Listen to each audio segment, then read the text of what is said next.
Hadirin sekalian, saudara-saudariku, tanpa kecuali saya ingin bermohon kepada Allah Subhanahu wa taala semoga seluruhnya dirahmati, diampuni dan diberkahi oleh Allah Subhanahu wa taala. Semoga seluruhnya mendapatkan janji Rasulullah sallallahu alaihi wasallam ketika beliau bersabda dalam salah satu hadis riwayat Ibnu Majah nomor hadis 233, rawinya dari sahabat Abu Darda radhiyallahu taala anhu qala Rasulullah sallallahu alaihi wasallam man salaka tariqan yaltamisu fihi ilma sahhalallahu lahu tariqan ilal jannah. Siapa yang menyiapkan dirinya menempuh satu perjalanan walaupun medannya tak mudah, kadang berkelok, kadang berdesakan, maka setiap langkah dan kesungguhannya Allah akan mudahkan dengan membalas ia ringan langkahnya ke surga Allah Subhanahu wa taala.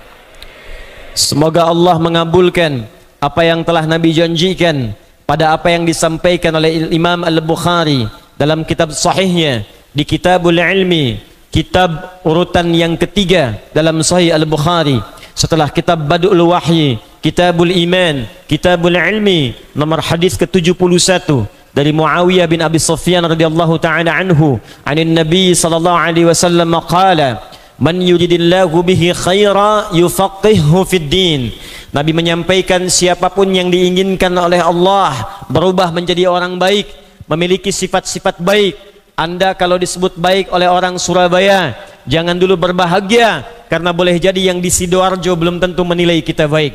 Anda bila disebut baik se-Jawa Timur, jangan dulu berbahagia, barangkali yang di Sumatera bahkan belum mengenal kita. Kita disebut baik oleh orang se-Indonesia, jangan dulu bangga, karena boleh jadi yang di Amerika mimpi pun belum tentu melihat kita.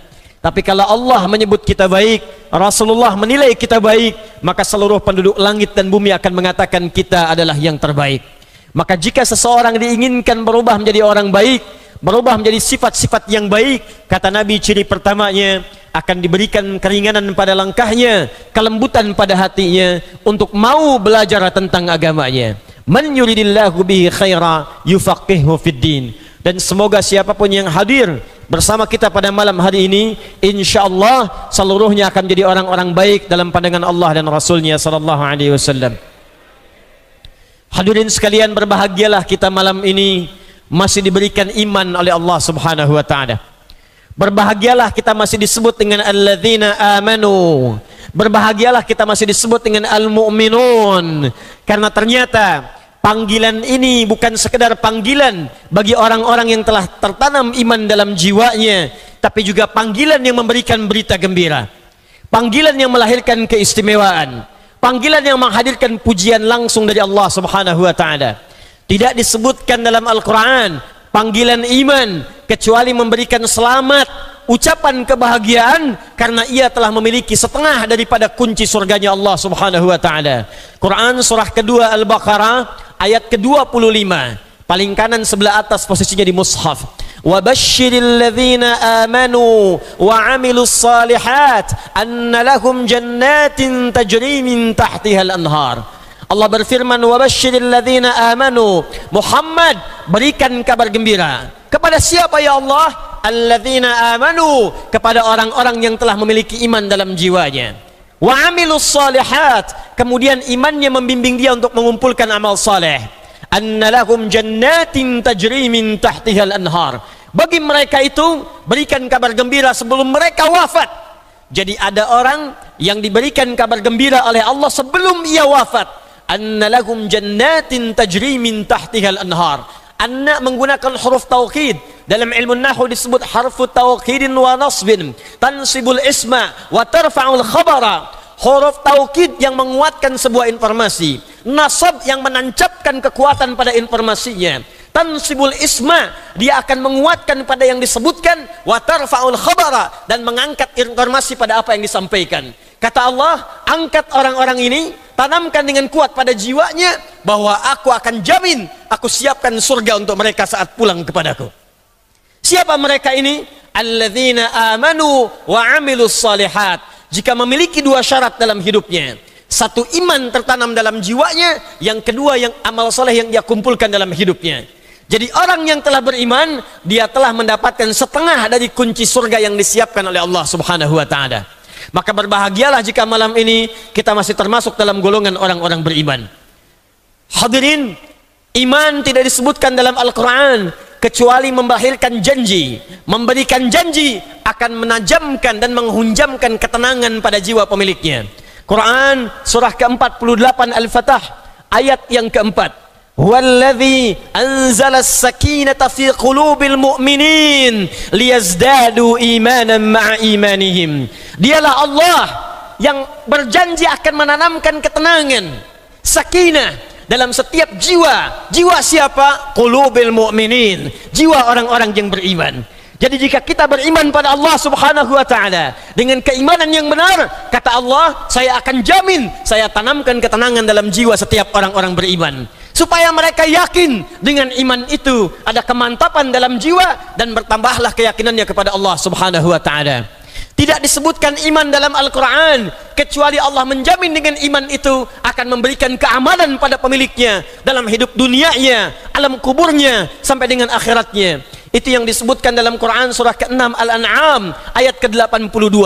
Alladzina amanu wa lam yalbisu imanahum bizulmin ulaika lahumul amnu wa hum muhtadun. Allah berjanji, sungguh jika ada orang-orang yang beriman itu, apakah dia besarkah, kecilkah, disebutkan dengan alladzina 1080 kali dalam Al-Quran. Ismun mausulun yadullu alal jam'il jam'iyyah. Isim mausul, kata sambung, kadang menunjuk pada objek tanpa batasan. Besarkah, kecilkah, tuakah, mudakah, lelakikah, perempuankah, kayakah, cukupkah, kata Allah, aku tak peduli sepanjang dia punya iman dan tidak mencampur adukan imannya dengan perbuatan zalim dalam berbuat maksiat, maka aku akan jamin orang itu akan mendapatkan keamanan dalam kehidupannya. Sudah dia dijamin surga, sudah dia mendapatkan ketenangan di jiwanya, dan dijamin aman selama hidupnya. Dunianya aman, alam kuburnya aman, dan akhiratnya aman. Hadirin, tidak disebutkan kalimat iman dalam Al-Quran kecuali dijamin oleh Allah subhanahu wa ta'ala. Dengan iman itu kita akan diberikan kebahagiaan. Jaminannya pasti disebutkan dalam Quran surah ke-23 ayat yang pertama. Qad aflahal mu'minun. Qad, pasti. Qad dalam ilmu nahwu disebut dengan harfu tahqiq. Harfu tahqiq, huruf yang menjamin kepastian sesuatu. Kata Allah, qad aflahal mu'minun. Orang-orang yang punya iman itu pasti aku jamin akan bahagia dalam hidupnya. Jika iman dibawa ke rumah tangganya bahagia. Jika iman dibawa ke pekerjaan, maka kerjanya bahagia. Jika iman dibawa ke kehidupan bertetangga, maka tetangganya bahagia. Jika iman dibawa ke tempat sujud, maka sujudnya bahagia. Jika iman dibawa ke kantor, maka kantornya bahagia. Qad aflahal mu'minun. Bahkan jika Anda tinggal di goa pun, tak ada penerangan cahaya, PLN-nya tidak ada, makanannya bahkan terlihat kurang lengkap, alasnya batu. Bahkan kalau Anda pun tinggal di goa, bukan sekedar di kontrakan yang sempit, bukan sekedar di rumah yang terbatas, bahkan di goa ada iman dalam jiwa kita, kata Allah, saya akan berikan kenikmatan pada kehidupannya sekalipun dia tinggal di sebuah goa saja. Quran surah ke-18, surah tentang goa, surah Al-Kahf ayat yang ke-13. Nahnu naqussu 'alaika naba'ahum bil haqq innahum fityatun amanu bi rabbihim wazidnahum huda. Sungguh kami kisahkan kepada kalian kisah yang sebenar-benarnya tentang para pemuda yang tinggal berlindung di gua itu. Saking nikmatnya tinggal di gua, tak terasa 309 tahun ada di dalamnya. Miring kanan tidurnya enak, kiri tidurnya enak, makanannya dijamin oleh Allah, tidurnya biasa, tak ada yang mengganggunya. Apa yang mereka dapatkan? Innahum fityatun amanu bi rabbihim. Karena mereka bukan sekedar pemuda. Yang muda banyak, yang kuat banyak, tapi yang tenang tinggal di gua hanya mereka.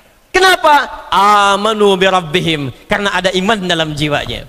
Jadi ketika kita meminta kepada Allah subhanahu wa ta'ala dengan keimanan itu, ternyata ketika kita diminta oleh Allah untuk beriman, bukan dimaksudkan dengan iman itu mempersulit kehidupan kita, tapi dimintakan supaya kita dijamin dengan surga.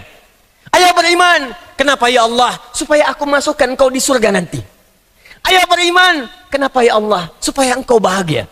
Ayo beriman. Kenapa ya Allah? Supaya engkau tenang hatinya.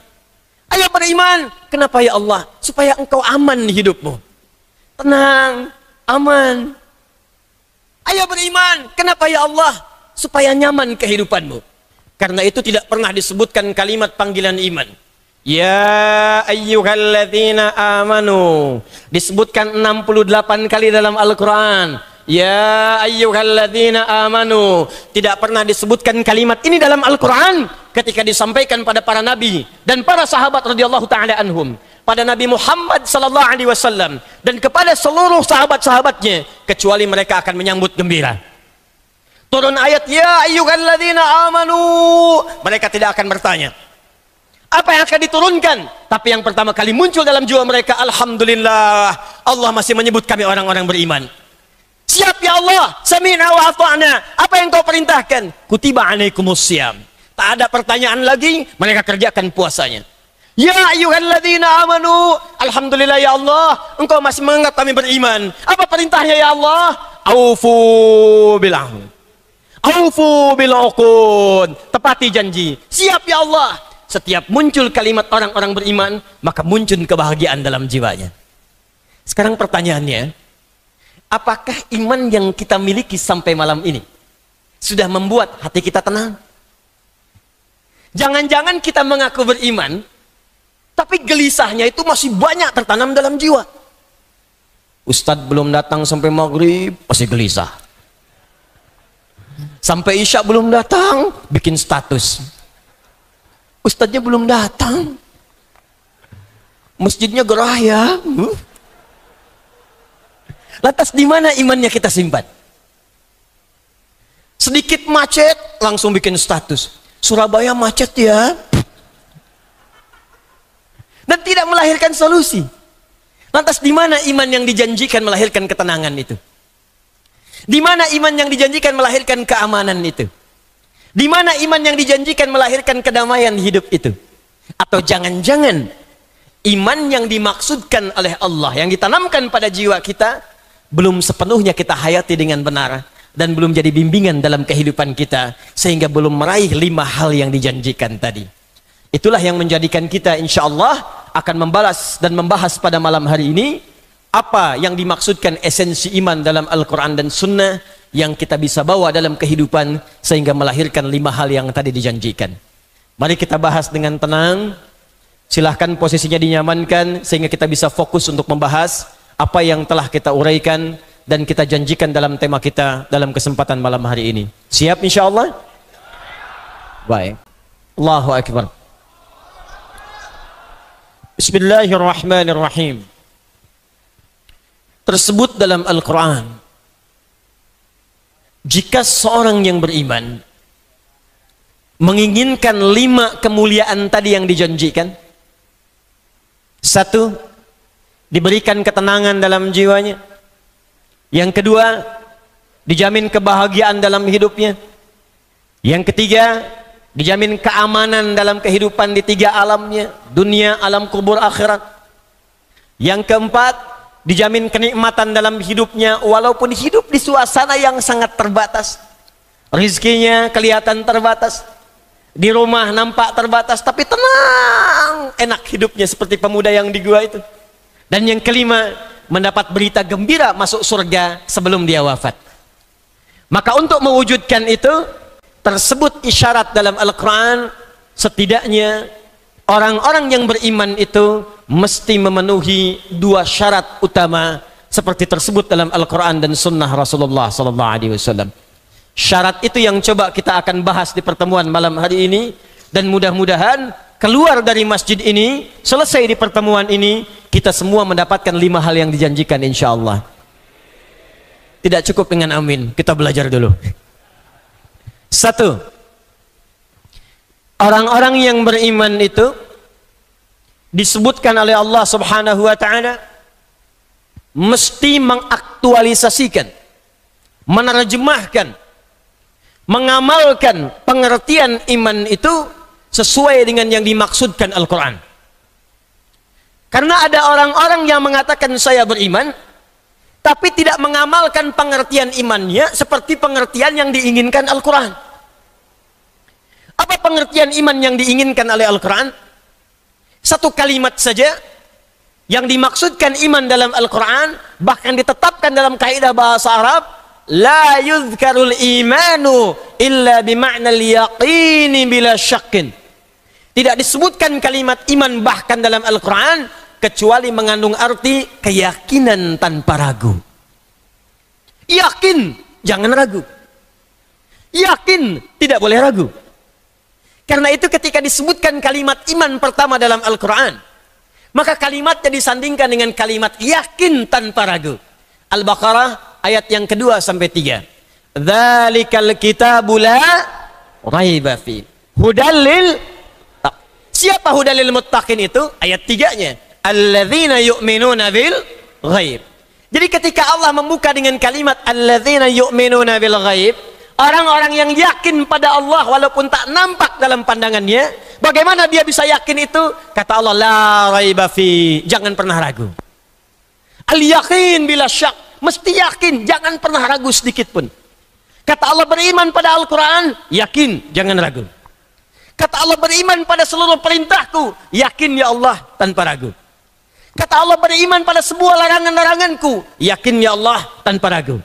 Jadi ketika Allah mengatakan kalian beriman, jadi orang-orang beriman, maka syarat yang pertama yang diinginkan oleh Al-Quran, ketika iman telah sampai dalam jiwa kita, maka hadirkan keyakinan dalam jiwa, jangan pernah muncul keraguan sedikit pun pada apa yang disampaikan oleh Allah Subhanahu wa taala.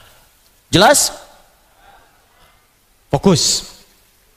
Tapi ternyata keyakinan tanpa ragu ini tidak pernah kemudian hadir dalam kehidupan, kecuali kaidahnya jika seseorang ingin yakin dengan imannya, mesti iman itu kaidahnya harus sampai kepada hatinya, bukan hanya hadir di lisannya. Karena yakin itu pekerjaan hati, bukan pekerjaan lisan. Makanya orang sering mengatakan, sudah mantap belum hatimu menerima lamarannya? Sudah mantap belum hatimu menerima pinangannya? Dari mata turun ke hati. Sentuhlah ia tepat di hatinya, maka ia akan jadi milikmu untuk selamanya. Hati. Catat, bikin status. Diyakin itu pekerjaan hati, bukan pekerjaan lisan. Karena itu ketika ada orang Arab Badui, dia mengatakan beriman kepada Allah dengan lisannya, langsung turun penolakan dari Allah dan mengatakan itu baru di lisanmu. Buka Quran surah ke-49 ayat ke-14. Quran surah Al-Hujurat ayat ke-14. Qalatil a'rabu amanna. Ada orang-orang Arab Badui pada saat itu mengatakan kepada Rasulullah sallallahu alaihi wasallam, "Ya Rasulullah, amanna. Kami telah beriman sempurna." Amanna, kalimatnya menggunakan fi'il madhi. Fi'il madhi kalau dalam ilmu bahasa nahwu, ilmu bahasa Arab, di nahwu menunjukkan pada makna yang lampau. Tapi dalam ilmu balaghah menunjukkan makna ta'kid, taukid.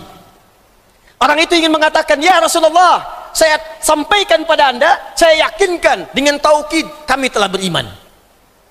Nabi diam. Karena perkara iman, perkara hati, Nabi menunjuk petunjuk dari Allah Subhanahu wa taala. Turun kemudian jawaban dari Allah. Perhatikan kalimatnya. Qul lam tu'minu. Katakan Muhammad, kalian belum serius imannya. Kalian belum sempurna imannya. Walakin qulu aslamna. Tapi katakan aslamna, kami baru masuk Islam. Kami baru berislam. Karena syarat berislam pertama kali mengucapkan kalimat iman di lisannya. Asyhadu an la ilaha illallah wa asyhadu anna Muhammadan. Ketika Anda mengucapkan asyhadu an la ilaha illallah, maka ini syarat Islam yang pertama kali, mengeluarkan kalimat iman di lisannya. Diproklamirkan, disampaikan, saya bersaksi tidak ada Tuhan selain Allah. Hanya kata Allah, kalimat itu baru sampai di lisan. Walamma yadkhulul imanu fi qulubikum. Sementara imannya yang di lisan itu belum dimasukkan ke dalam hatinya. Karena kaidah iman tadi al-yaqinu bila syakkin. Harus yakin tanpa ragu. Kalau cuma di lisan, keyakinan itu nggak akan muncul. Harus dimasukkan ke dalam jiwa kita. Sampaikan dalam hati kita. Karena itulah kalau imannya sampai ke dalam hati, maka iman ini nantinya akan membimbing semua tubuh kita untuk beramal sesuai dengan petunjuk imannya. Jadi kalau ada iman dalam jiwa kita, di lisan dimasukkan ke dalam hati, nanti iman yang dalam hati ini akan membimbing seluruh tubuh kita.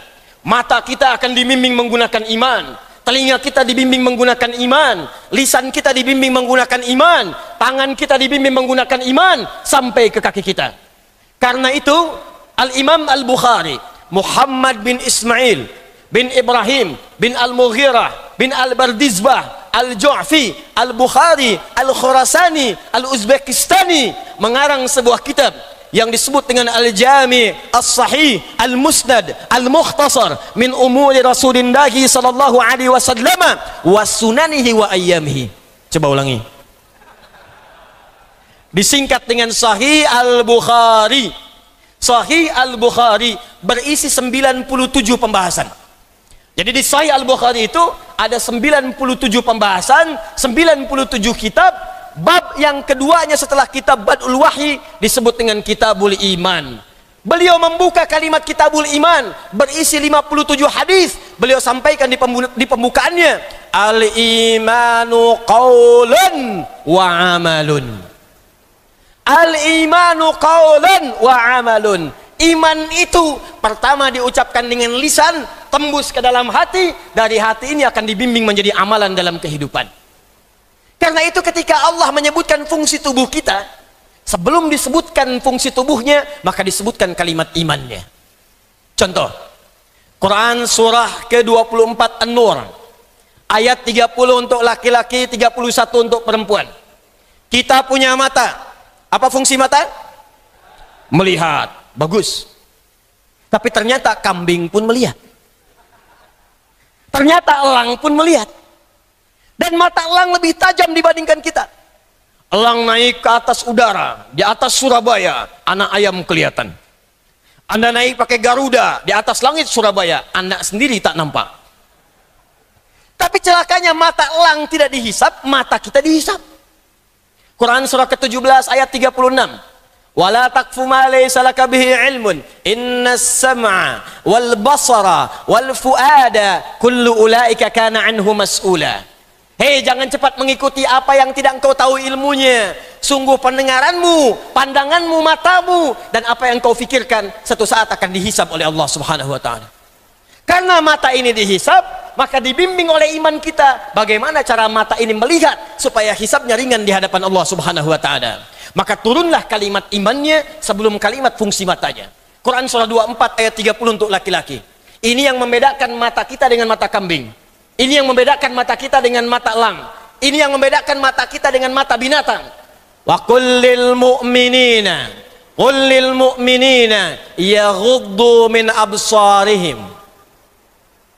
Katakan pada pria-pria yang telah memiliki iman dalam jiwanya, yaghuddu min absarihim. Matanya hanya boleh melihat yang baik-baik saja. Kalau yang dilihatnya tak baik menurut imannya, maka palingkan ke arah yang diperkenankan oleh Allah. Ghaddul basar bukan tak boleh lihat. Ghaddul basar itu lihat yang baik menurut imanmu. Kalau tak baik kata imanmu, maka palingkan ke arah yang diridhai oleh Allah Subhanahu wa taala. Perempuan juga begitu, Bu. Wa kullil mu'minati ayat 31 ya.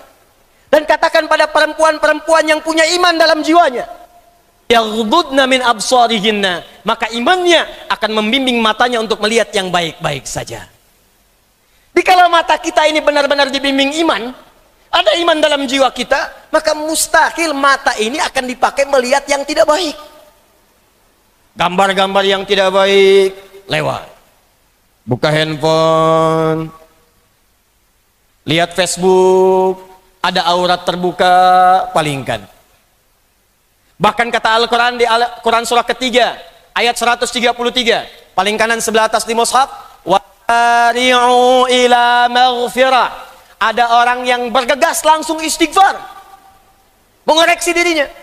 Ada sara'a, ada sa'a, itu beda. Anda mau Jumatan kalimatnya pakai sa'a. Quran surah ke-62 ayat ke-9, paling kiri sebelah atas di mushaf. Ya ayyuhalladzina amanu idza nudiya lis-salati min yaumil jumu'ati fas'au ila dzikrillah. Tapi ketika diminta istighfar pakai sara'a, wasari'u. Tuh. Kalau dilihat mushaf terjemahannya sama. Jika sudah diseru di hari Jumat, segeralah Anda untuk bersiap-siap menunaikan Jumat. Ali Imran 133, bersegeralah untuk istighfar. Kenapa yang satu menggunakan sara'a, yang kedua menggunakan sa'a? Terjemahannya sama. Kalau menggunakan sa'a, fas'au, itu artinya bersegera tapi dengan bersiap-siap sebelumnya. Makanya ketika dipanggil Jumat, adzan Jumat jam 11:30. Ayo bergegas, tapi siap-siap dulu. Dari jam 11, siap-siap dulu. Ada yang dari jam 10, mandi dulu. Pakai minyak wangi dulu. Siap-siap incar saf pertama, itulah Jumat fas'au. Tapi kalau Anda berbuat maksiat kemudian istighfar, kata Allah seketika berbuat maksiat, seketika istighfar. Jangan menyiapkan istighfar di tempat dan waktu berbeda. Siang berbuat maksiat, entarlah nunggu tahajud istighfarnya sambil malam hari khusyuk. Tiba-tiba asar meninggal. Maksiat di malam hari, segera tobat di malam hari, jangan tunggu subuh. Tiba-tiba di waktu fajar sebelum masuk ke subuh, wafat. Karena itu kalimatnya menggunakan wasari'u. Ada orang matanya tak sengaja dia lihat ke dalam handphone, tiba-tiba muncul gambar yang tidak bagus untuk dipandang. Padahal Anda memalingkan saja, imannya sudah bagus, pertanda ada iman dalam jiwanya. Gambar tak bagus, lewat. Iman ada. Tapi ada orang yang imannya begitu kuat, saat dipalingkan, istighfar keluar dari lisannya. Astagfirullahaladzim. Itu mantap. Yang bahaya, memang istighfar, tapi mata tak berpaling. Astagfirullah. Ustaz. Astagfirullah. Salah ini. Salah, tapi tetap dilihat. Ini yang sering terjadi nih. Lewat jalan ada videotron, aurat dibuka, astagfirullah. Istighfar kok tidak noleh. Kesempatan pertama. Mata. Berapa kali mata ini berbuat maksiat? Jadi kita koreksi sampai malam ini, kalau iman kita benar, barangkali itu yang tidak membuat diri kita jauh dari kebahagiaan. Barangkali itu yang membuat diri kita itu jadi jauh dari rahmat Allah. Barangkali itu yang membuat diri kita itu, mohon maaf, belum siap bekal kita untuk ke surga. Allah sudah berikan setengah kunci surga, kenapa tidak gunakan dengan kebaikan? Kenapa kita tidak manfaatkan untuk menggunakan kunci itu, menata hidup kita dengan baik? Siapa yang ingin ke surga boleh angkat tangan. Masya Allah. Boleh turunkan lagi. Yang surganya Firdaus boleh angkat tangan. Masya Allah. Yang ingin dengan Rasulullah SAW di surga boleh angkat tangan. Masya Allah. Silahkan turunkan. Yang tak punya dosa boleh angkat tangan. Yang dosanya kecil boleh angkat tangan. Yang agak banyak boleh angkat tangan. Oh, saking banyaknya tak bisa angkat tangan. Tapi kan ini aneh teman-teman. Dosa banyak, ingin ke surga, Firdaus lagi. Jadi kita itu memang sadar ada bekal yang belum kita kumpulkan. Pertanyaannya, status iman kita sampai malam ini ada di mana? Itu baru mata. Mata turun ke lisan. Sebelum lisan disebutkan fungsinya, disebutkan juga kalimat imannya. Quran surah 49 ayat 11. Ya ayyuhalladzina amanu, imannya dulu. La yaskhar qaumin qaum. Ayat 12. Ya ayyuhalladzina amanu, imannya dulu. La yaghtab ba'dukum ba'da. Sebelum disebutkan fungsi lisannya untuk berbicara, maka turun kalimat imannya dulu. Kata Allah, hei orang-orang yang telah beriman, kalau imannya sudah masuk ke dalam jiwamu, sudah tertanam dalam kalbumu, maka iman itu akan membimbing lisanmu untuk menjauhi perbuatan-perbuatan yang tercela dalam lisan. Jangan saling mencela. IKP beda kunut saling mencela. Satu kunut, yang satu enggak kunut. Sibuk saling mencela. Akhirnya masjidnya kosong. Yang salah itu kan yang enggak sholat subuh. Beda bismillah, satu jahar, satu sir. Yang satu kencang, yang satu silent. Ribut, ada yang saling mencela. Yang sepakat itu kan yang kalau enggak sholat itu yang salah. 70 hadis tentang bismillah, 4 cara bacanya. Bisa disirkan, bisa dijaharkan, bisa tidak dibaca sama sekali, bisa rakaat pertama dibaca jahar, selanjutnya tidak. Ada 70 hadis Nabi mencontohkan. Kenapa kemudian kita sibuk saling mencela satu dengan yang lainnya? Saya pernah tugas di Saudi, ditugaskan pemerintah kita jadi pemandu haji, petugas tahun 2010. Tiba-tiba masuk Isya, imamnya saya masih ingat Syekh Syudes waktu itu. Begitu kemudian beliau mengatakan istau, siap semua. Mulai takbir Allahu Akbar, nggak ada masalah. Begitu mulai Al-Fatihah, bismillah. Alhamdulillahi Rabbil Alamin. Samping saya langsung komentarnya, iki imamnya Muhammadiyah ya. Masya Allah. Muhammadiyah cabang Masjidil Haram. Pimpinannya Syekh Syudes. Ada bayangkan. Jadi kalau iman melekat pada jiwa kita, bertanya bagus, belajar istimewa, tapi mencela tidak. Makanya saya sering katakan kalau ada orang belajar Al-Quran, belajar sunnah, pulang dari pengajian rajin mencela, patut ditanya Al-Quran mana yang Anda pelajari, sunnah mana yang Anda pelajari. Karena mustahil kalau iman sudah sampai ke jiwa kita, maka iman akan membimbing ilmu dengan adab dan kemuliaan. La yaghtab ba'dukum ba'da. Sebelum kalimat ini muncul, ya ayyuhalladzina amanu. Hei orang-orang yang punya iman, imanmu tidak akan dipakai untuk menggosipkan orang lain, menggibahkan orang lain. Ini kan aneh. Katanya beriman, katanya mukmin, katanya mukminah, bukan hanya mendengarkan gosip, tapi membuat acara tentang gosip dan dinikmati. Saya tidak, Ustadz. Bagus. Tidak seperti akhi itu tuh. Kalau tiap hari gosipnya luar biasa. Itu namanya ghibah. Ustadz itu kan di Al-Quran. Bagaimana dengan Nabi? Kencang, ketat. Iman disebutkan pertama kali. Qala sallallahu alaihi wasallam, man kana yu'minu billahi wal yaumil akhir falyakul khairan aw liyasmut. Kata Nabi, siapa yang merasa beriman pada Allah dan merasa akan dihisab di hari kiamat, maka lisannya hanya akan digunakan berkata yang baik-baik saja. Kalau ia tak mampu, diam. Jadi kalau iman ini hadir dalam jiwa kita, begitu akan berkata kalimat baik yang dicari. Mustahil akan menemukan kalimat yang kotor karena iman hadir dalam jiwanya. Dan iman itu mustahil akan mengarahkan pada keburukan, mustahil. Pasti baik. Antum kenal Al-Hasan cucunya Nabi? Kenal, bagus. Cuman di Surabaya ada yang kenal dengan Al-Hasan cucu Nabi di Al-Irsyad. Tapi masih agak lumayan. Saya tadi pagi di Bandung, di Sabuga, dari jam 10:30 sampai jam 11:30, hampir jam 12. Ada yang kenal Fir'aun. Ibu-ibu, ibu kenal Fir'aun? Kenal, katanya. Di sini Al-Hasan. Taib. Al-Hasan itu diantara yang akhlaknya mulia. Banyak menyebutkan mirip-mirip dengan Rasulullah SAW.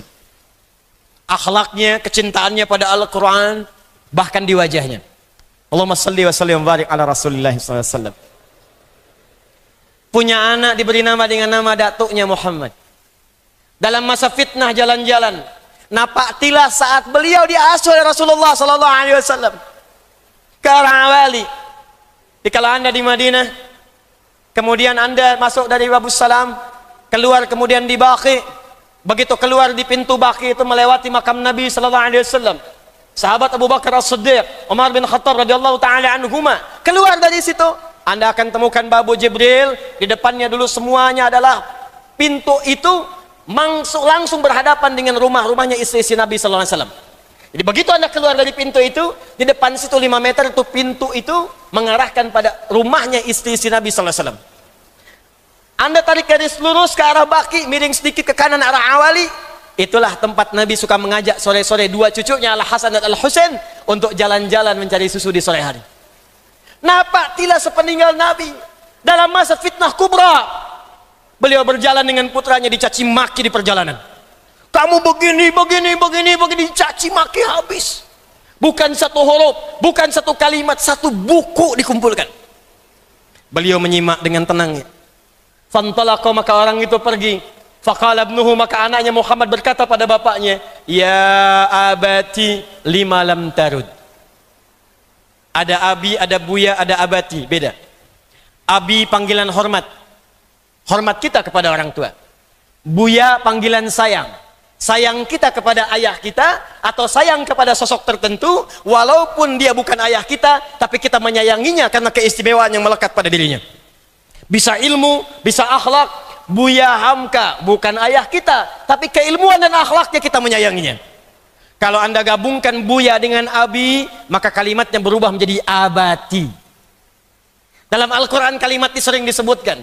Ismail kepada Ibrahim, ya abati. Quran surah 37 ayat 102 sampai 109. Ya abatif al ma tu'mar satajiduni insyaallahu minas sabirin. Kata anaknya kepada bapaknya, ya abati lima lam tarud.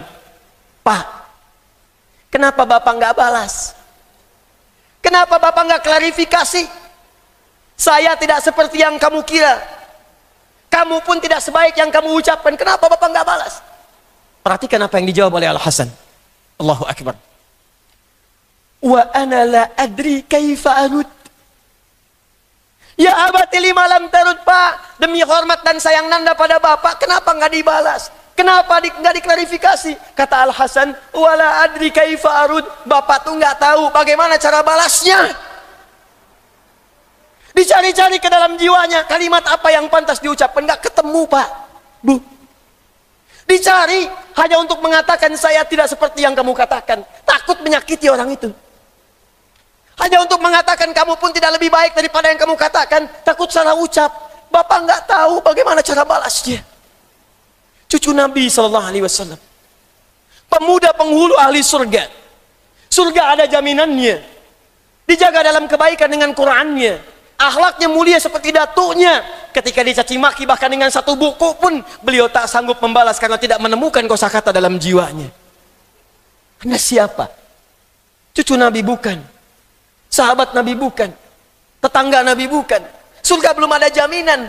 Orang baru sekedar menyampaikan pendapatnya pada kita dengan satu huruf pun Anda lantas membalasnya dengan satu buku kepadanya. Dan Anda mengharapkan surga Firdaus. Iman yang sampai ke dalam lisan. Man kana yu'minu billahi wal yaumil akhir falyaqul khairan aw liyasmut. Cuma dua pilihannya, berkata yang baik atau diam. Iman yang sampai ke tangan, iman yang sampai ke kaki, ketika dipakai beraktivitas, maka dia akan terjauh dari pekerjaan yang haram. Perhatikan, saya ingin berikan gambaran kepada Anda. Pertama, buka Quran surah kedua ayat 168. Lalu bandingkan dengan Quran surah kedua Al-Baqarah ayat 172. Ini ayat tentang mencari nafkah, tentang bekerja. Bekerja itu akan menggerakkan kaki, menggerakkan tangan, menggerakkan pikiran untuk mengonsep dan dieksekusi dalam kehidupan. Ketika Allah membuat hukum universal agar semua manusia bekerja untuk kenyamanan hidupnya di dunia, maka kalimatnya menggunakan an-nas. Disebutkan 241 kali dalam Al-Quran. Nas. Al-Baqarah ayat 168. Ya ayyuhan nasu. Nas. Kulu mimma fil ardi halalan tayyiba. Ya ayyuhan nas. Perhatikan kalimatnya nas. Kulu mimma fil ardi halalan tayyiba. Disebutkan kalimat halalnya. Kemudian tayyiba. Fokus. Hei semua manusia. Ya. Disebutkan 360 kali dalam Al-Quran. Harfun nida. Linida'il qarib wal mutawassit wal ba'id. Huruf untuk memanggil. Baik yang dekat, yang menengah ataupun jauh.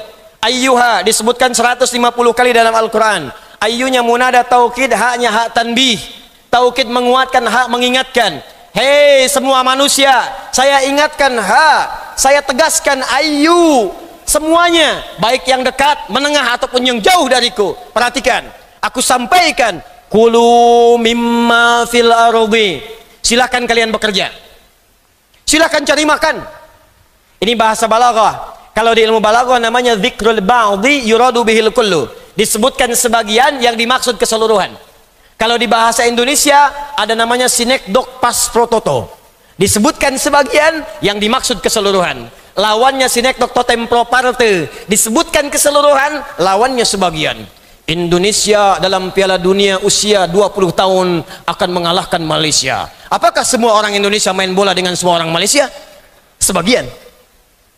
Sebagian. Garuda akan bertarung melawan harimau Malaya. Apakah Garuda bertarung dengan harimau? Garuda di atas, harimau di bawah. Gak ketemu. Sebagian sinekdok pas prototo, kulu cari makan. Kalau bahasa kita, mau kemana ayah? Mencari sesuap nasi. Kan yang dicari bukan sesuap. Nyari sebakul, nyari buat rumah, nyari buat pakaian, nyari buat motor, nyari buat mobil, nyari buat peci, nyari buat kendaraan. Sinekdok pas prototo. Kata Allah, silakan bekerja, cari makan untuk hidup, cari kenyamanan. Mimma fil ardi, dari sebagian tempat yang engkau bisa jangkau di bumi. Silakan yang orang Surabaya cari sekitaran Surabaya. Tak ketemu, cari keluar dari Surabaya. Sampai merantau, ada yang ke Sumatera, ada yang ke Papua, ada yang ke Kalimantan. Silakan, sepanjang engkau bisa jangkau tempatmu di bumi itu. Tapi ingat, bekerjalah dengan cara yang halal untuk mendapatkan rizki yang terbaik. Halalan thayyiban. Semua manusia, kata Allah, jangan melanggar hukum. Apakah korupsi itu hanya boleh berlaku bagi kalangan tertentu saja? Tidak. Semua manusia, baik beriman tak beriman, jangan korupsi. Beriman tak beriman, jangan nyogok. Beriman tak beriman, jangan mencuri. Halal, tempuh dengan cara yang legal. Thayyib, dari yang legal itu supaya engkau sehat, cari yang kau butuhkan yang bermanfaat. Jadi kalau bapak ibu misalnya bekerja, bapak dapat uang 5.000, ingin beli makanan, kata Allah, thayyiba, jangan semua yang diinginkan mesti dibeli. Mana yang dibutuhkan itu yang dikonsumsi. Kalau pola makannya begini, sehat hidup kita. Kalau pola hidupnya begini, tenang hidup kita. Tapi yang paling menarik, ketika kalimatnya dipindahkan ke Al-Baqarah ayat 172. Hei orang-orang yang telah beriman kepadaku, kata Allah, silakan kalian bekerja, aku akan mudahkan dalam pekerjaan itu dengan rizki yang akan aku percepat untuk engkau dapatkan. Kalau sudah dapat itu, aku akan tambah berkahnya dari orang-orang biasa. Pertanyaannya, ya Allah, kenapa untuk orang beriman kalimat halalnya dibuang, sementara untuk annas kalimat halalnya dimunculkan? Kata para pakar tafsir, kenapa kalimat halalnya dibuang? Karena orang beriman itu sudah otomatis imannya akan membimbing ia pada yang halal. Karena itu nggak disebutkan lagi. Karena itu mustahil ada orang beriman melangkahkan kakinya ke tempat yang haram, mustahil. Kalau ada orang beriman menyentuh tangannya dengan tangannya yang haram, mustahil. Nggak akan ada orang beriman melangkahkan kakinya ke tempat yang haram. Mustahil orang beriman menyentuh dengan tangannya yang haram. Proyek haram nggak akan disentuh. Tempat yang haram nggak akan dituju dengan kakinya. Kenapa? Karena ada iman dalam jiwanya. Qala Nabi sallallahu alaihi wasallam, Nabi sallallahu alaihi wasallam bersabda, la yasriqul mu'min indama yasriq fahuwa mu'min. Nggak akan pernah terjadi, mustahil ada orang beriman itu mencuri, korupsi, menyogok. Saat dia menyogok itu, saat dia akan korupsi itu, masih ada iman dalam jiwanya. Maksudnya iman dia itu akan menghambat dia berbuat maksiat. Anda bekerja di kantor sebagai pimpinan, pengawas, tiba-tiba datang bawahan minta tanda tangan. Pak, ini ada proyek Pak, tolong ditandatangan. Anda lihat, kenapa begini? Ini kan nggak sesuai ketentuan. Iya Pak, nggak sesuai, cuman fee-nya sesuai Pak. Fee-nya 100 juta. Maaf ya, saya ini orang beriman, saya jadi beriman, mustahil akan dipakai maksiat. Ditelunjuk beriman, mustahil dipakai maksiat. Ambil kembali, perbaiki iman. Datang lagi orang itu, Pak, sudah diperbaiki. Kok masih sama? Mana perbaikannya? Fee-nya diperbaiki Pak, dari 100 juta jadi 1 miliar. Saya sudah katakan pada Anda, saya ini orang beriman, mustahil berbuat maksiat. Tapi tunggu, saya istikharah dulu. Tak ada pilihan. Jadi saya ingin katakan pada kita bagian pertama, kenapa kebanyakan orang-orang saat ini yang mengaku beriman dirinya, di KTP-nya tertulis Muslim, dia seorang Muslim, ditanya dia beriman, dia mengatakan beriman, tapi juga dalam imannya itu belum mampu membimbing dia untuk berbuat amal soleh. Ini artinya ada yang tidak sampai di kalimat lisan pada imannya kepada jiwanya. Belum sampai iman ke hatinya. Karena itu syarat yang kedua, kita agak cepat. Syarat yang kedua, timbul pertanyaan, ya Ustaz, bagaimana caranya memasukkan iman itu ke dalam hati? Supaya saat iman itu tertanam di dalam jiwa kita, maka ia akan membimbing kita untuk mengerjakan kebaikan dari ujung kepala sampai ujung kaki. Maka ini bagian yang kedua yang Allah langsung jawab dalam Al-Quran. Bagian pertama, harus beriman yakin tanpa ragu. Yang kedua, Kalau sudah yakin tertanam dalam jiwa, maka kerjakan syarat yang kedua ini. Syarat kedua inilah yang menjadikan iman kita sampai ke dalam jiwa, sampai kita merasa yakin tanpa ragu. Yuk kita mulai. 2. Jika ada yang menginginkan imannya sampai ke dalam jiwanya, sehingga dia punya keyakinan tanpa ragu, kalau sudah yakin tanpa ragu, maka semua perintah Allah hanya diucapkan dengan lisannya dengan kalimat yang pendek. Sami'na wa ata'na. Sami'na wa ata'na. Kami dengar ya Allah, siap taat. Laksanakan ya Allah. Laksanakan ya Allah. Siap ya Allah. Puasa, siap ya Allah. Salat, siap ya Allah. Tahajud, siap ya Allah. Sami'na wa ata'na. Kenapa? Karena dia yakin tanpa ragu dalam setiap apa yang Allah perintahkan pasti ada kemuliaan untuk kehidupannya. Cara yang kedua, jika Anda ingin cepat menanamkan iman dalam jiwa dan punya keyakinan tanpa ragu, maka rumusnya dalam Al-Quran selalu berlatih untuk meningkatkan takwa kepada Allah Subhanahu wa ta'ala. Iman dilatih dengan takwa. Karena itu setiap disebutkan kalimat iman, seringkali disandingkan dengan kalimat takwa. Kita ambil satu ayat puasa, Al-Baqarah 183. Ya ayyuhalladzina amanu kutiba alaikumus syiyam kama kutiba alal ladzina min qablikum la'allakum tattaqun. Takwa. Kalimat iman pertama Al-Baqarah ayat 3 dibuka dengan kalimat takwa yang ayat 2-nya. Dzalikal kitabu la raiba fi hudal lil muttaqin. Siapa muttaqin orang takwa itu? Ayat ketiga, alladzina yu'minuna bil ghaib. Iman bersanding dengan takwa. Iman disandingkan dengan takwa. Jadi kalau ingin iman kita sampai ke dalam jiwa kita, maka tingkatkanlah takwa kita kepada Allah Subhanahu wa taala. Quran surah ketiga ayat 102, ya ayyuhalladzina amanu ittaqullaha haqqa tuqatih wa la tamutunna illa wa antum muslimun. Iman disandingkan dengan takwa. Ya Allah, saya ingin meningkatkan takwa supaya iman saya kuat, supaya sampai ke jiwa saya. Maka bagaimana cara saya meningkatkan takwa itu?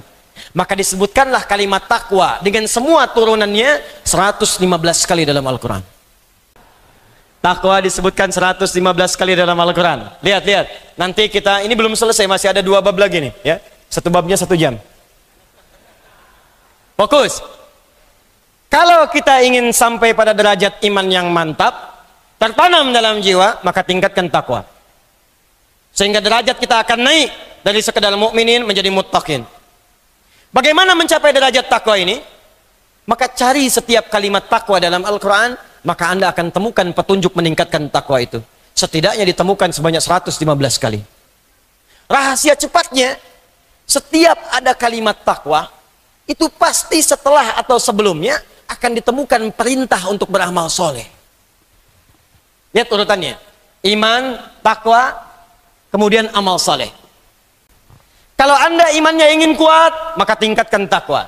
Bagaimana meningkatkan takwa? Kerjakan amal soleh.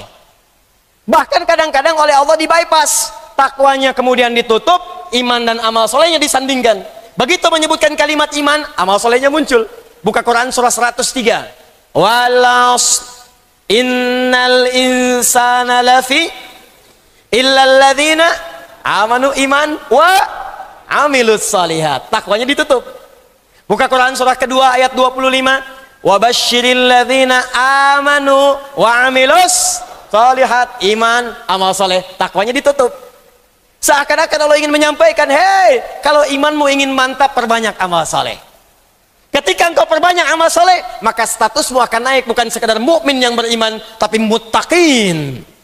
Hamba-hamba Allah yang banyak mengoleksi amal soleh dalam hidupnya. Karena itulah Al-Imam Al-Bukhari ketika membuat Kitabul Iman, menyusun caranya dari Nabi Sallallahu Alaihi Wasallam, maka beliau memberikan petunjuk 57 hadis. Dikumpulkan oleh Al-Imam Al-Bukhari. Saya sarankan begini nih kepada jamaah, kalau kita ingin belajar petunjuk sunnah Nabi, paling gampang cari kitab hadis. Dibagi 4. Kalau Anda ingin belajar tentang bimbingan Nabi terkait fikih, fikih saja. Cara wudhu yang benar, cara sholat yang benar, cara zakat yang benar, maka cari kitab Sunan namanya. Sunan itu kitab hadis yang disusun berdasar rumusan fikih. Sunan Abu Daud, Sunan At-Tirmidzi, Sunan An-Nasai, Sunan Ad-Darimi, Sunan dan seterusnya. Sunan. Kalau Anda ingin cari kitab hadis yang berdasarkan periwayat hadisnya, Abu Bakar As-Siddiq berapa hadis? Sayyidah Aisyah berapa hadis? Ibnu Abbas berapa hadis? Maksudnya saya ingin meneladani kehidupan mereka. Ibnu Abbas seorang penuntut ilmu, maka saya ingin belajar seperti Ibnu Abbas. Mana hadis-hadisnya? Abu Bakar seorang selain khalifah, juga seorang pengusaha sukses. Saya ingin menempuh kehidupan seperti Abu Bakar. Mana hadis-hadis yang beliau kumpulkan? Maka cari kitab namanya kitab Musnad. Musnad, kitab hadis yang disusun berdasarkan periwayatnya atau sanadnya. Yang paling populer Musnad Imam Ahmad bin Hanbal. Kalau Anda ingin mencari hadis dengan urutan yang sangat kompleks, babnya banyak. Saya ini pengen sekaligus belajar tentang fikihnya, saya pengen belajar tentang muamalahnya, bisnisnya, imarah bab pemerintahannya, kitab orang sakit, kitab tentang bagaimana menuntut ilmu, maka cari kitab namanya kitab Al-Jami'. Al-Jami'. Yang paling populer ada dua, yaitu karangan Al-Imam Al-Bukhari dan Imam Muslim, dikenal dengan Sahihain. Dua-duanya disebut kitab Jami'. Kalau Anda ingin cari hadis, innamal amalu binniyat, ada di mana hadisnya? Saya tidak tahu kitabnya. Saya tahunya huruf hamzah, innama al-a'mal. Cari di mana? Cari kitab namanya Mu'jam. Runtutkan urutan alfabetnya, maka akan Anda temukan di mana hadis itu terletak. Nah, di kitab Al-Imam Al-Bukhari yang Jami', Kitabul Jami', teman-teman, di kitab yang kedua tentang Kitabul Iman, disebutkan di situ langsung oleh Al-Imam Al-Bukhari petunjuk Nabi terdiri dari 57 hadis bagaimana mengerjakan amal soleh supaya menguatkan iman kita. Ustadz, saya ingin meningkatkan iman. Iman saya kadang naik, kadang turun. Belum kuat di jiwa. Kalau sedang naik, amal solehnya kuat. Kalau sedang turun, jangankan sholat yang sunnah Ustadz, sholat fardu pun sulit saya kerjakan. Terlambat saya lakukan. Bagaimana caranya meningkatkannya? Buka kitab Al-Bukhari, 57 hadis, ada amalan soleh di dalamnya untuk membimbing menguatkan iman kita. Nah, amalan ini yang coba saya keluarkan dengan ringkas, malam ini Anda tuliskan, besok bikin kurikulum untuk dilaksanakan. Siap insya Allah? Takbir. Yang ingin imannya meningkat boleh angkat tangan. Yang ingin imannya makin kuat boleh angkat tangan. Baik, Masya Allah, silakan turunkan. Saya tidak ingin kedatangan saya ke sini hanya sekedar duduk, ceramah, Anda dengar, langsung pulang. Saya tidak ingin seperti itu. Kalau Anda hanya ingin datang, duduk, mendengar, pulang, lebih baik Anda bisa belajar dengan siapapun. Saya tidak pernah datang ke majelis ilmu kecuali buat komitmen dengan seluruh jemaah, siap mengamalkan apa yang telah kita pelajari. Siap insya Allah? Mesti ada perbedaan antara datang dengan keluar. Mesti ada perbedaan antara masuk dengan pulang. Mesti beda. Karena itu tempat belajar dalam Al-Quran disebut dengan majlis. Jamaahnya disebut dengan majalis. Quran surah ke-58 ayat 11. Ya ayyuhalladzina amanu, iman. Idza qila lakum tafassahu fil majalis, majlis. Jika dikatakan padamu luaskan, share, luaskan tempatnya di majlis-majlis. Majlis berasal dari kata jalasa. Apa artinya jalasa? Bukan sekadar duduk. Karena dalam Al-Quran duduk itu pun disebut dengan qa'ada. Qa'ada yaqudu qu'udan. Quran surah keempat ayat 103. Fa idza qadaitumus salata fadhkurullaha qiyaman wa qu'udan. Bukan julusan. Asalnya bukan duduk. Asalnya berpindah tempat. Kalau Anda pindah dari karpet duduk, pindah ke kursi. Atau Anda berdiri, maka orang Arab akan mengatakan tafaddal ijlis. Pindah ke tempat yang lebih tinggi. Tapi kalau Anda sedang berdiri diminta duduk, pindah rendah. Atau dari kursi pindah ke karpet, orang Arab fasih akan mengatakan tafaddal qu'udan. Karena itu Anda sholat berdiri, tak mampu berdiri, duduk. Qiyaman wa qu'udan, bukan julusan. Tak mampu duduk, berbaring. Wa ala junubikum, berbaring. Berbaring sulit, bergerak. Bergerak sulit dengan isyarat mata. Berkedip. Berkedip sulit, jadi sholatkan. Karena tiba pada puncaknya. Tempat orang duduk, saat berdiri kemudian duduk disebut maq'ad. Maq'adun jamaknya maq'id. Karena itu ketika dia beraktivitas pengen duduk santai disebut maq'ad. Orang pensiun disebut dengan taqa'ud karena aktivitasnya selesai. Tapi kalau duduk dia menempatkan dia mengangkat lebih tinggi dari sebelumnya. Mengangkat posisi lebih tinggi, lebih naik lagi, maka tempatnya berubah dari maq'ad menjadi majlis dari kata jalasa. Kenapa tempat belajar disebut majlis ilmu oleh Al-Quran? Seakan memberikan isyarat, mesti ketika Anda hadir di pengajian, tempat belajar mesti mengangkat Anda dari sebelum masuk sampai pulang. Mesti beda posisinya, mesti terangkat. Apa yang pertama diangkat? Satu, iman. Yarfa'illahu alladhina amanu minkum. Kedua, ilmu. Walladzina utul ilma darajat. Karena itu ketika Anda masuk ke sini, belajar di majlis ilmu, ketika pulang iman kita mesti beda antara masuk dengan keluar. Mesti lebih kuat. Ilmunya mesti bertambah. Mesti paham. Kalau saya mengajar, Anda belajar dengan saya, tidak mendekatkan diri Anda kepada Allah, tidak meningkatkan iman Anda, maka camkan kalimat saya ini, tinggalkan saya dan cari ustadz-ustadz lain. Jika Anda belajar dengan saya, tidak menambah pengetahuan Anda, tidak meluaskan wawasan Anda, camkan kalimat saya, tinggalkan saya, cari ustadz-ustadz lain. Karena saya tidak seperti yang diinginkan oleh Al-Quran. Mesti beda. Dan mustahil kita bisa meningkatkan iman dan ilmu kecuali kita paham dan berkeinginan mengamalkannya. Karena itu turunlah kemudian Quran surah ke-9 ayat 122. Wa ma kana al-mu'minuna liyanfiru kaffa falaula nafara min kulli firqatin minhum ta'ifah liyatafaqahu fid din. Cara belajar. Belum selesai. Waliyunziru qaumahum idza raja'u ilaihim la'allahum yahdharun. Kata Allah, orang yang belajar pengetahuan pertama mesti belajar sampai paham. Jangan sampai kita belajar tidak mengerti apa yang kita pelajari. Awas, awas, awas, awas, awas. Ada sindiran tajam dalam Al-Quran. Kenapa mesti paham? Karena ilmu yang kita pelajari itu akan dipraktekkan dalam ibadah. Satu. Makanya disebut fikih, artinya paham. Karena itulah saat kita akan sholat, belajar dulu cara sholat, disebut fikih sholat. Fikih zakat, fikih haji, maksudnya bukan sekedar belajar, belajar sampai paham.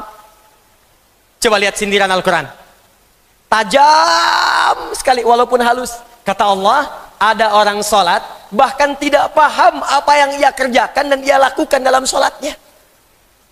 Ada orang sholat gak paham yang dia baca dalam sholatnya. Berapa ribu kali Anda ruku? Berapa ribu kali Anda sujud? Sudah berapa lama Anda sholat? Pertanyaan saya, dari sekian ribuan kali ruku dan sujud, berapa persen bacaan sholat yang Anda pahami? Jangan-jangan selama ini kita sholat, kita nggak ngerti yang dibaca. Ruku nggak paham yang diungkapkan. Sujud tidak mengerti yang dibacakan. Bagaimana sholat kita bisa khusyuk? Bagaimana sholat kita bisa nikmat? Yang kedua kata Quran, setelah kalian mengerjakan pengetahuan itu, maka pulanglah, amalkan ilmu kalian, sampaikan pada orang yang tidak belajar di kampung-kampung kita itu.